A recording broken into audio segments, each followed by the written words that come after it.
Welcome to my video lecture on constructing a confidence interval or estimating the difference of two means when sigma is unknown or not given, and we'll be using S instead.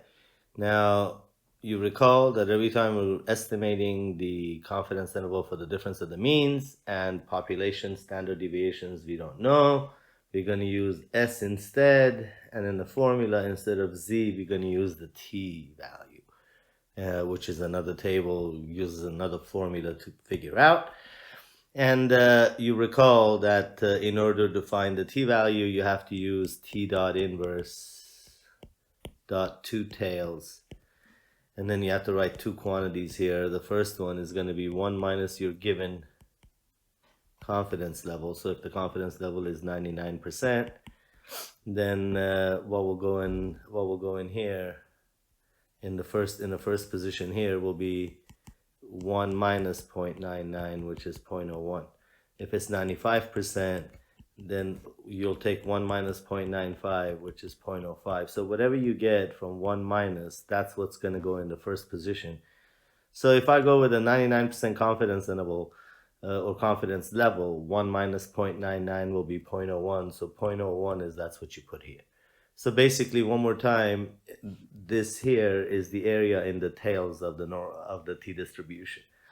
So if I were to draw what this is, like visually, it's if this is the t distribution, and this is the probability, and someone says I have the confidence level is 99%, then all we need to do is figure out what's in the tails, this tail and this tail.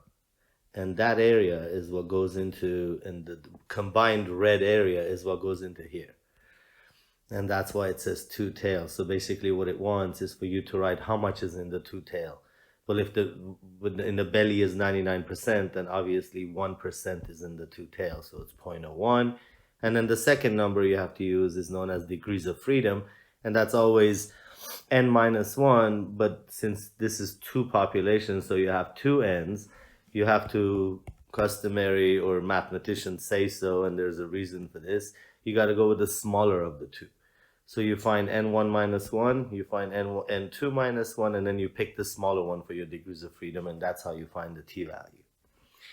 All right, so that's how you get the t-value, and everything else will either be given to you, or I'll give you a data set where you could just type it up and find x1 bar, s1, or whatever it is you need to find. So let's actually see an example done here. Moving on to your example 6 from your PowerPoint. I have two sets of information here, the public and private. I have class sizes of 38 and 32. The first mean, the mean of the first group, which is the public, is 23. X2 bar is 19. The standard deviation of the first group, because it doesn't say population, so it has to be S sample. And it's asking me to construct a 95% confidence interval for the difference of the means. So the fact that the population standard deviation sigmas are not given and they've given me S, that tells me that I'm going to have to be using the formula, the T formula that involves S's, not sigmas. So that's how you know that. So I'm going to just write it in case. X1 bar minus X2 bar plus T times S1 squared over N1 plus S2 squared over N2. Now, everything is given except the T value. Now, what T value are we going to type here? Well, we're going to have to type on Excel T dot inverse dot two tail open parentheses. And again, you're looking for two values. The first one is 1 minus the confidence level.